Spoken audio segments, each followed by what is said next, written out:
E kam kërcënuar që do pi kokra, po nda me mua. O zot më fal, inshallah nuk shkoj në ferr. Kam dalë nga makina në mes të rrugës. Ndërkohë që makina po ecte? Ndërkohë që makina ishte duke ecur. Unë I bëja blok një herë 3 ditë më. Kot se ma jep petrol, më prisha qefi për gjithçka. Pa blok. Dhe pretendoja që kur t'i hiqa bllokun, e merja direkt në kamerë dhe t'hapte kamerën. Nëse ai nuk hapte kamerën, bëhet nami. Bëhej nami. A ka qenë vërtet një malok ai? Çfarë maloku ka qenë? Po mirë çash një makinë që do. Porsche 911. Kim qenë me pushim. E kam mbyllur jashtë derës të hotelit. Kam lënë aq orë jashtë sa ai u fut tek balkoni I dhomës tonë, nga balkoni I një dhomës tjetër. Po më nuk të vinte gjënas për shembull. Ta sarroj fare. Më janë gjitha të vëmendjen nga ai, gjitha të përkushtimin nga ai dhe nuk ngopesha nga kjo gjëra. Unë jam në kornizat e tura.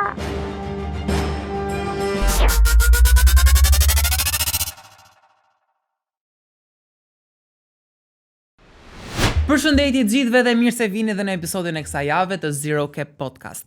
Unë sot në studio nuk jam vetëm, jam këtu me një gocë shumë të lezetshme nga TikToku, po shumë herë më tepër se sa thjesht kaq. Vasi, përshëndetje. Përshëndetje Revis. Mirë se na vjen. Jam shumë e lumtur që jam sot këtu me ty. Edhe ne jemi shumë të lumtur që të kemi, se e bëm kështu hidhe prit. Jo, do të bëj një parantezë fillimisht. Kur shkarkojmë TikToku, domethënë thjesht e kemi nisur gjithë si një aplikacion viral, edhe hajt se çfarë do ndodhi këtu brenda, po nuk jemi fare të sigurt edhe të qartë se çfarë na pret gjatë kohës që do jemi aty, ore me njerëz që na e shpifin, me motivim, histori, ngjarje nga më të ndryshmet, po ka edhe ca gjëra të tjera që janë kështu pak më të futura nga brenda që ti I kupton vetëm kur kalon një kohë të konsiderueshme në TikTok, këtë kam për veten, që ka kështu ca telenovela, ca miniseriale të vogla, që ndoshta nuk janë fare historia e vërtetë, më kupton, po thjesht trajtohen në atë lloj forme, që ti mezi pret që të bësh disa lidhje. Dhe kjo ka qenë edhe historia e Vasit, në fakt, me malokun e saj dhe me biznesin e saj, pa dashur të ofendojmë dikë me këtë titull, se ndoshta mund të ketë nga ata që e marrin personale. Patjetër që jo, un kam një respekt shumë të madh për malsorët, le ta themi malsorët, jo malokët. Po, malsorët, kështu e lëm. Për momentin, se unë do vazhdoj t'i them prap maloku, nuk mund ta ndryshoj. Shiko, ti mund ta thuash në mënyrën që e ke thënë. Unë ndoshta po të qenë pak më etikisht më brenda, po them në një formë tjetër. Por megjithatë, do dalim pak më mbrapa te kjo, se fillimisht do ndalem me diçka tjetër që ka të bëjë me jetën tënde. Që është shumë interesante, se ne kemi folur edhe për te xhirimeve dhe me vërtet jam surprizuar shumë se si e ke ngritur ti këtë gjë. Ti ke një biznes. Unë kam një biznes, Vasi Finds, nëse e ke parë në TikTok edhe në Instagram, të cilin e kam nisur rreth 6 vite përpara. Që I bie rreth moshës 20 unë tani jam 30 vjeç, kështu që 24 vjeç. 24 vjeçe. Ku të erdhi ty ideja për ta nisur këtë biznes? Në fakt, unë që e vogël kam pasur një fiksim për rrobat, edhe për brandet në veçanti. Edhe duke qenë se blija shumë rroba dhe vdisja për ofertat. Kur shkoja në një dyqan, shikoja oferta, domethënë gjëja më e mbaruar të ishte thjesht sepse kishte ofertë dhe ishte më pak se çmimi zyrtar, unë do ta merrja. Dhe u bën një fiksim shumë të keq. Domethënë harxoja lek kot për gjëra që nuk I përdorja fare. Është në ofertë dhe mbaja aty kot. Thash, pse të mos e përdor këtë gjë? Unë gjej rroba në ofertë dhe ti çoj në Shqipëri për ti sjell edhe shqiptarëve gjëra që janë të lezetshme dhe me çmime shumë të mira, paktën më pak se çmimi zyrtar. Po, ti këto rroba pra I merr jashtë, nuk është se patjetër, nëpër outlete. Okej, të cilat vende kryesisht? Në të gjithë Europën, nuk është se kam një vend specifik. Domethënë kudo që shkoj në Europë, shkoj në një outlet dhe vetëm bëj ato gjetjet e mia. Po si funksionon? Për shembull, unë do porosis të kontaktoj ty dhe them Vasi, unë dua këtë bluzë apo ti ke? Shumë me mua nuk funksionon kështu. Unë zakonisht shkoj nëpër outlete dhe shoh çfarë më pëlqen mua dhe për syrin tim që unë mendoj që ja vlen që ta sjell në Shqipëri dhe atë marr përgjithsisht, ose kush ka uljet më të mëdha. Ke parasysh një gjë që leverdis më shumë për Shqipërinë. Zakonisht janë gjërat casual, ato që edhe unë vishem më së shumti, domethënë hoodie, t-shirta, për verën shapka që njerëzit I përdorin shumë.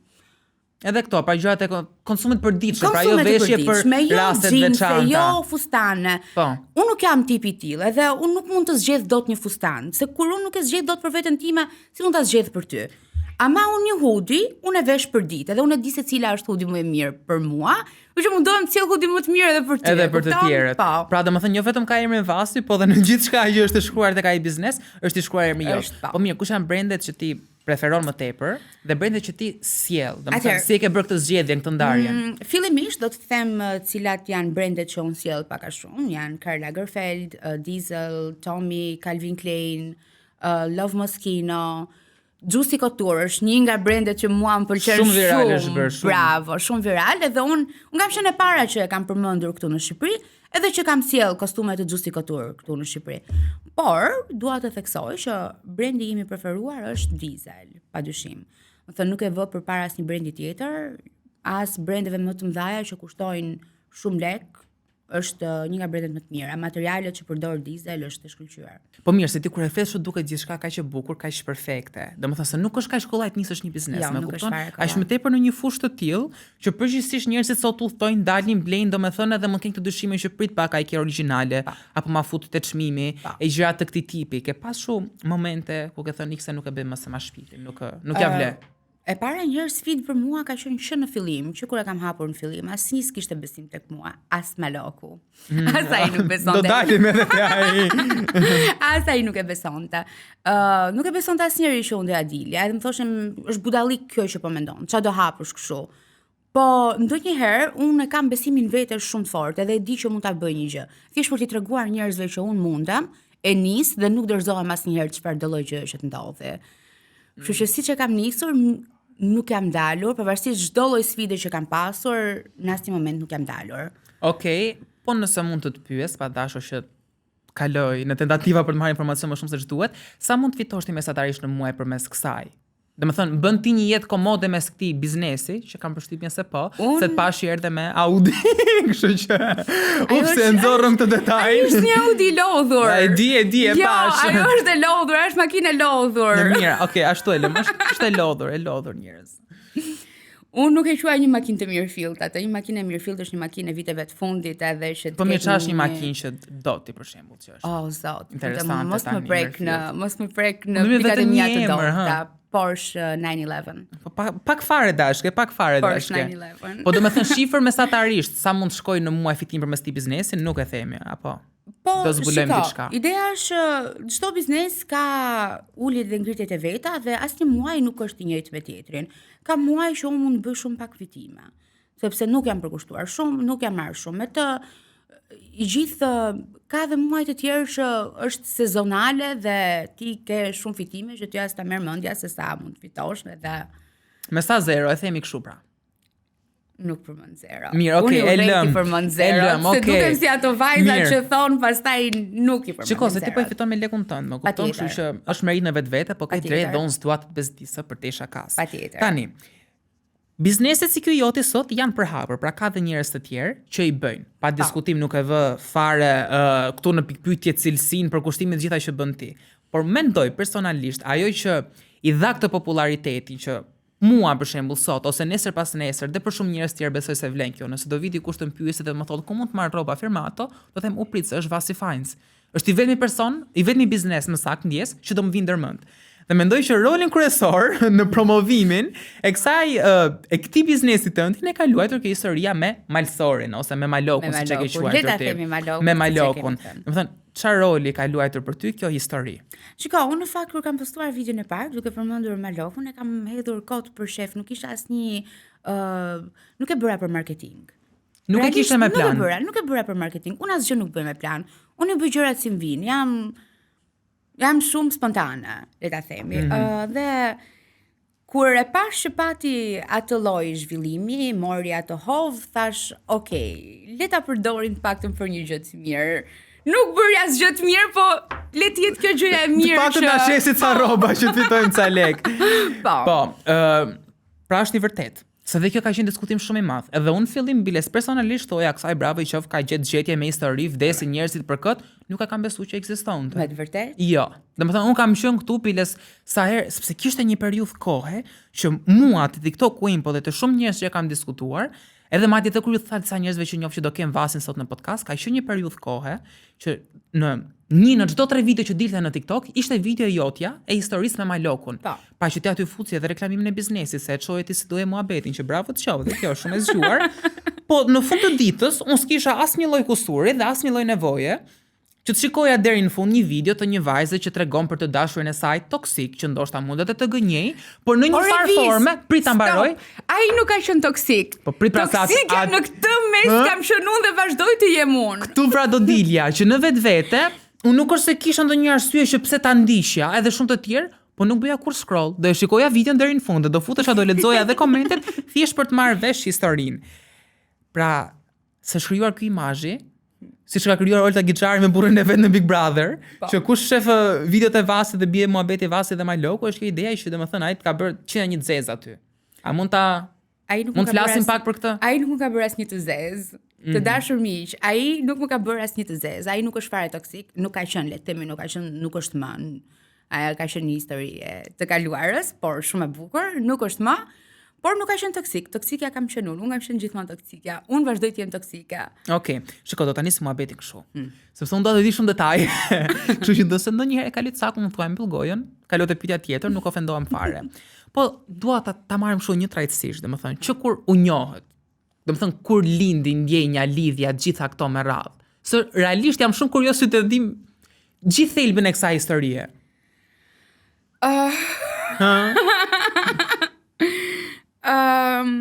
Shiko, ndonjëherë për njerëzit që kemi dashur shumë dhe kemi respekt veçantë, unë nuk flasim, nuk e di. Do të thënë, ti mund të flasësh dhe të tregosh historira për njerëz që ke pasur një konsiderat, po jo një dashuri shumë të madhe. Unë për atë person kam pasur një dashuri shumë të madhe, kështu që nuk ndihem rehat. Nuk do ta tregosh. Të flas për. Okej, po mirë, le të ndalemi tana jote pra. Po. Ti thej që ke qenë ti toksika në lidhje. Patjetër. Po, për shembull si një vajzë toksike. Që të dalin gjithandej, domethënë edhe sot se reklamohet, domethënë dhe ky fakti kështu duket si gjë cool që vajzat ta shesin veten si toksike. Nuk është cool, realisht nuk është cool. Dua të di. Domethënë mund më tregosh pak çfarë bëje ti që vërtet mund thuash që kam qenë toksike? Çka, un kam qenë gjithmonë shumë e përkëdhelur, si në shtëpi, edhe jashtë shtëpisë, edhe nga njerëzit që më rrethonin. Nuk e di pse, marr vëmendje pa e dashur vëmendjen. E marr kot out of nowhere. Edhe kjo gjëja aty në vetvete të krijon toksicitet. Kështu që unë nuk mendoj se ti je toksike është gjë e mirë. Është një problem shumë i madh sepse të krijon ty barriera për të krijuar një lidhje apo një marrëdhënie të shëndetshme. Po mund të di se çfarë ishin këto barrierat për ty? Domethënë mund ta kapësh thjesht në rolin tek vetja jote. Pra duke treguar ti historinë si Vasi, domethënë mund mos e përfshish fare personin tjetër me që nuk ishte komode. Thjesht flasësh që okay, unë bëja këtë gjë, por në fund të ditës shkoja në shtëpi dhe nuk isha e lumtur. Pra ku ta di unë, isha Pra po them, isha toksike, e bëja këtë gjën dhe në fund të ditës shkoja në shtëpi po s'isha e lumtur me veten ose gjatë këtij tipi, pra çka kanë qenë barrierat. Shiko, unë nuk e kuptoj veten time si toksike, unë thjesht merra gjithë atë vëmendjen nga ai, gjithë atë përkushtimin nga ai dhe nuk ngopesha nga kjo gjëja. Ke pra edhe narciste, përveç toksike edhe narciste, të mërshme domethënë. Po, vetëm për veten tënde gjithmonë. Vetëm për veten time, domethënë se ç'a ndjente ai, se sa keq mund të ndjej ai nga një veprim i imi që bëja. Unë i bëja blok një herë 3 ditë mëra. Me vërtet? Të betoha. Edhe gjatë kohës që ishit lidhur? Ishim të lidhur, unë i bëja blok out of nowhere. Kot se ma jepte truri, më prisha i qefi për diçka, bab blok. Dhe pretendoja që kur ti hiqa blokun, e merja direkt në kamerë dhe të hapte kamerën. Nëse ai nuk hapte kamerën, bëhet nami. Bëhej nami. Më thonë, unë nuk e di se si më ka duruar. A ka qenë vërtet një malok ai? Që maloku ka qenë? Shiko, po ç'lidhje ka tani, ai ka duruar se të ka dashur, e gjitha këto me radhë. Po blok çdo 3 ditë edhe gjatë lidhjes, po se vërtet edhe po të bësh skenar si mund gjesh arsye çdo 3 ditë. Nuk e di se si e bëja. E bëja kot më kënaqte egon, e kupton? Kot, fëmijë poshtër. Po pse thjesht duhet të vinte nga mbrapa? Po, e shijoja atë. Po mirë, sa vjeç ke qenë ti kur e nisët lidhjen? Domethënë, kam qenë e vogël. E vogël, ka qenë lidhja parë besoj apo jo? 22. Ah, jo. Okej, mendova se më e vogël se aq. Rreth 22 vjeç, diçka e tillë. Po dhe ai ka qenë në të njëjtën moshë me mua. Kemi qenë të dy të vegjël, kemi pas gabimet tona, kemi qenë të papjekur. Ka qenë shumë gjëra, shumë rrethana. Okej, te pjesa toksikës tani. Do bëjmë një lojë të lezetshme bashk. Mund të marrësh dekontën në ta mendosh, s'ka gjë se me regjistrim jemi. Do më thuash për shembull, do bëjmë të 3 fjali, do më thuash 2 të vërteta dhe një gënjeshtër për gjërat që bëhet si toksike, përveç pjesës së bllokut, dhe unë të mundohem të gjej kush është gënjeshtra, ose më saktë jo, 2 gënjeshtra dhe 1 të vërtetë. Dhe mundohem të gjej të vërtetën. Do them 2 të vërteta dhe një gënjeshtër. Jepi. E para, kam dal nga makina në mes të rrugës. Ndërkohë që makina po ecë. Ndërkohë që makina ishte duke ecur. Kam dalë nga dera e shtëpisë me valigjen bosh në përshkallë, që Talia të mendonte se po largohesha për gjithmonë. Dhe treta, e kam kërcënuar që do pi kokra, po nda me mua. Të nuk do të qikë njeshtrën. Pa. Kam përshtypjen që e treta, ke kërcënuar që do pish kokra, nëse ndahet me. Ja, është e para. Domethënë e ke kërcënuar me vërtet që do pish kokra, nëse do ndahet me ty. Dhe më beso që nuk e kam pas në plan ta bëj. Nuk jam as butallashe. Po mirë, manipulatore, toksike. Po. Të gjitha të këqijat. Ua, të mërshme.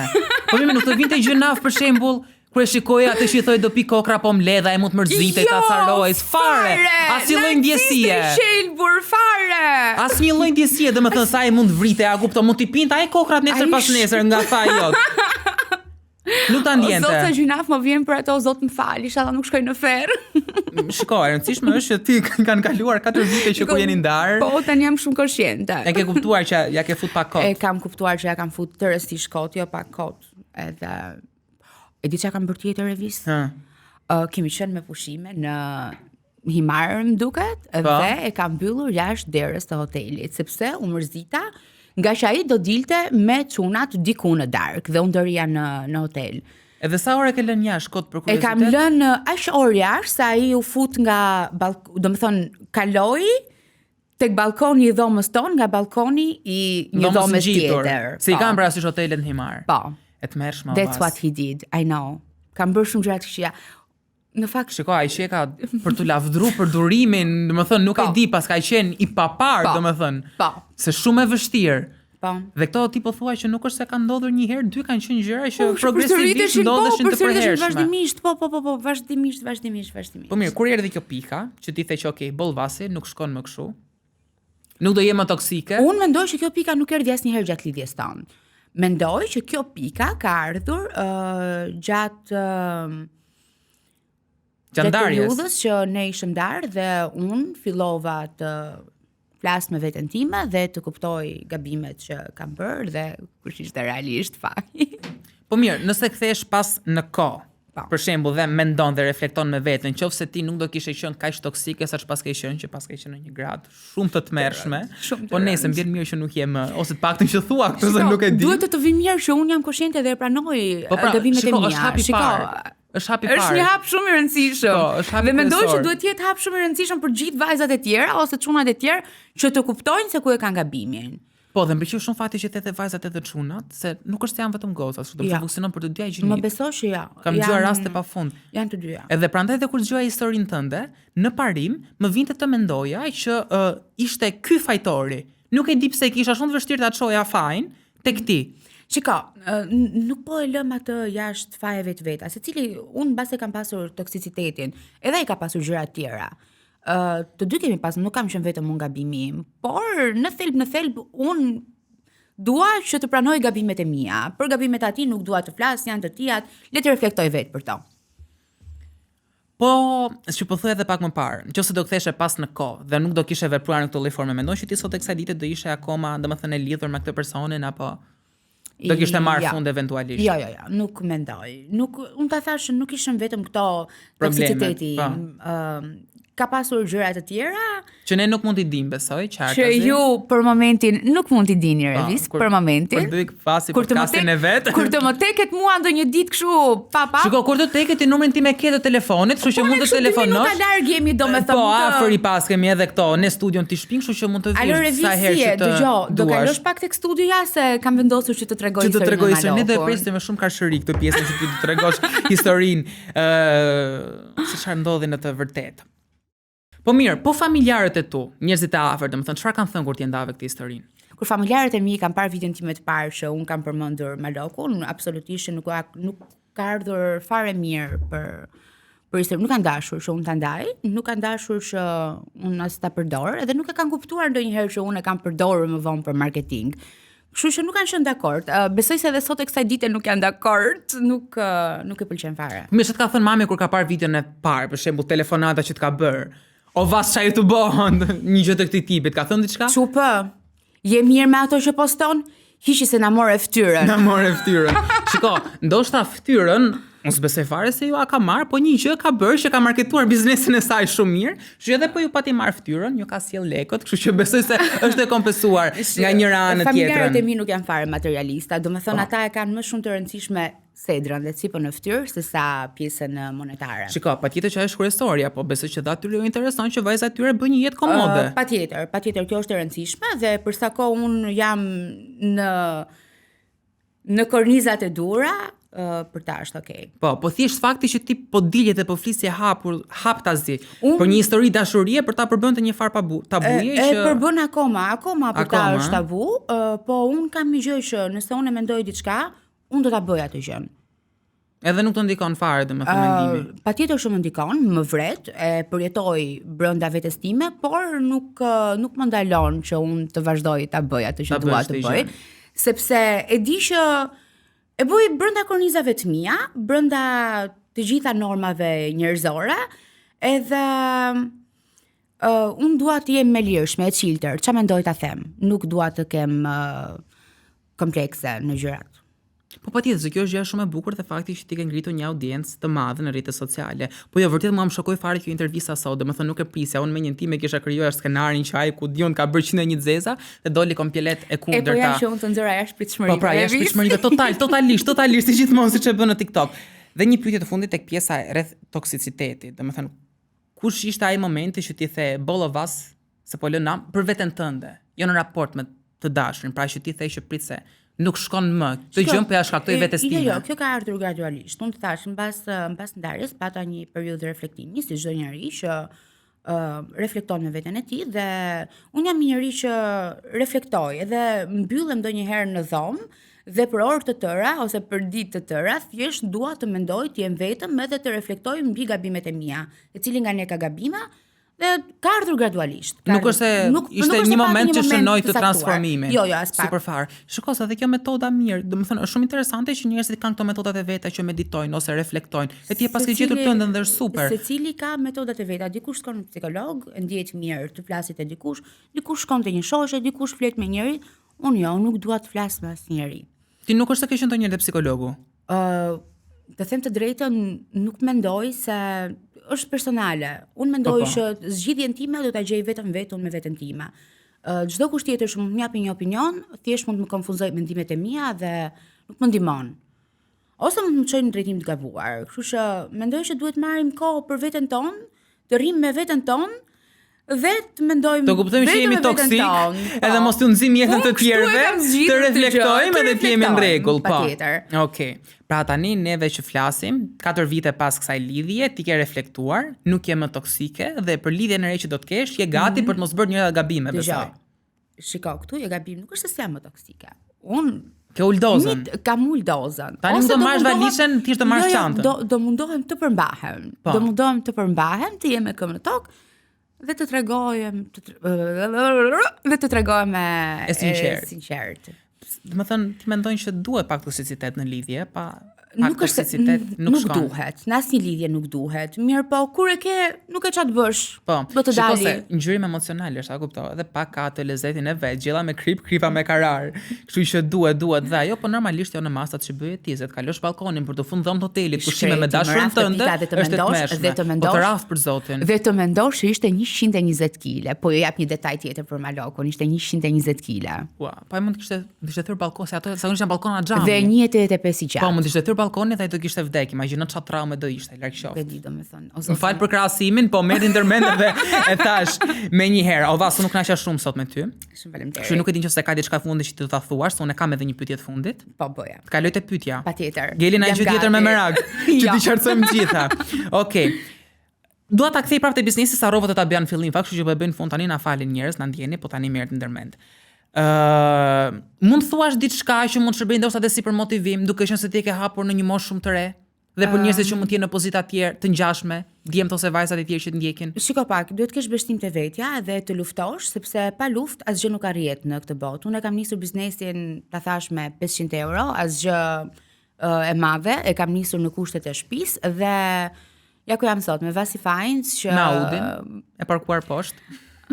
me Audin e E lodhur. parfumin që merr gjithë dhoma. Dëgjore, kur unë të kem Porsche 911, atëherë duhet të them që unë kam arritur diçka. Okej, kur marrësh Porsche do më japësh më Audin? Ma premton publikisht këtë? Okej, në rregull. Historinë me Malokun e morëm Nëse nuk vesh. ma kam përplasur akoma patjetër. Okej, historinë me Malokun ose me Malsorin më saktë morëm vesh, me Audi u bëm, për biznesin e kuptuam. Ju tani duhet bëni subscribe, na bëni follow në TikTok dhe në Instagram dhe bashkë jemi javën e ardhshme. Thank you, Fasi. Faleminderit, Revis.